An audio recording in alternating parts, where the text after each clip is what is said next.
In this tutorial, I will do the opposite of what I did previously. Instead of cleaning up a too boomy or dirty kick, I want to make it a bit more integrated in the opposite way, meaning that I'm going to use a fairly sterile kick with a lot of snap coming from the microtonic, which is very versatile, but it's very good at making synthetic and sterile sounds with very sharp attack.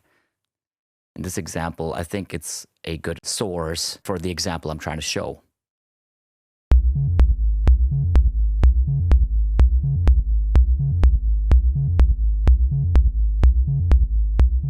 This is just a sub bass coming from operator. I put a little bit delay on for listening pleasure. And this is the kick from the microtonic without any processing. Now I will activate the whole chain of processing I have applied and let you hear the difference.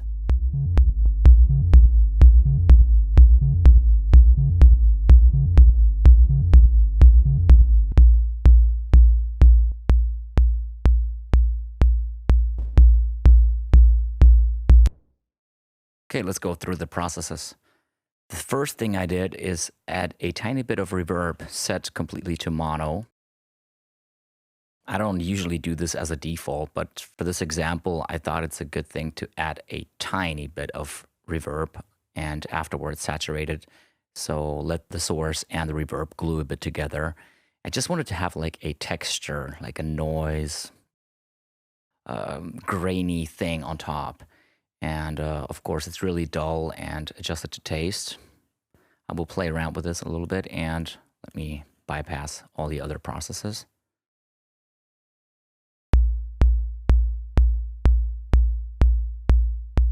This could also work just very short.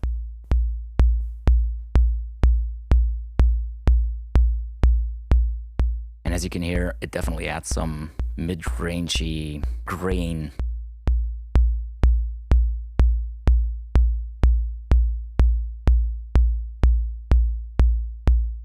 Next thing I did, I added Live's standard saturator.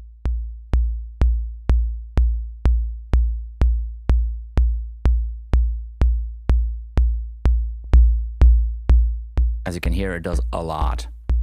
It brings out the tone more and also the reverb a bit more. Next thing I did is added Tone Booster's Ferox, their lo-fi tape simulation. Doesn't do much, but it's that tiny little bit.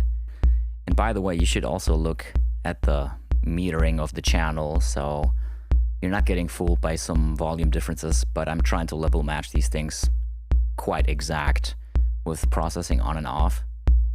Okay, let's move on to the EQ afterwards.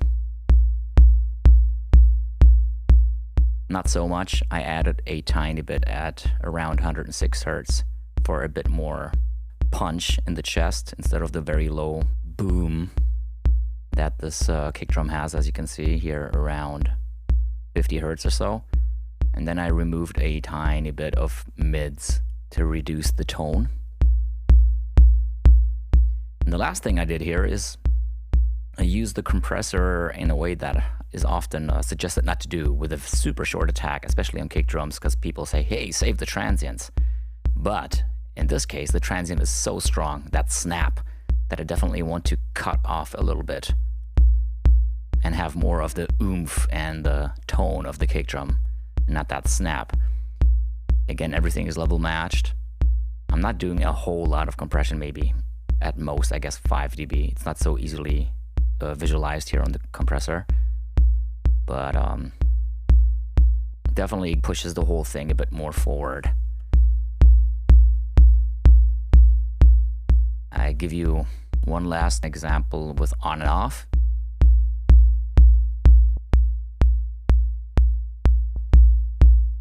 And with a sub.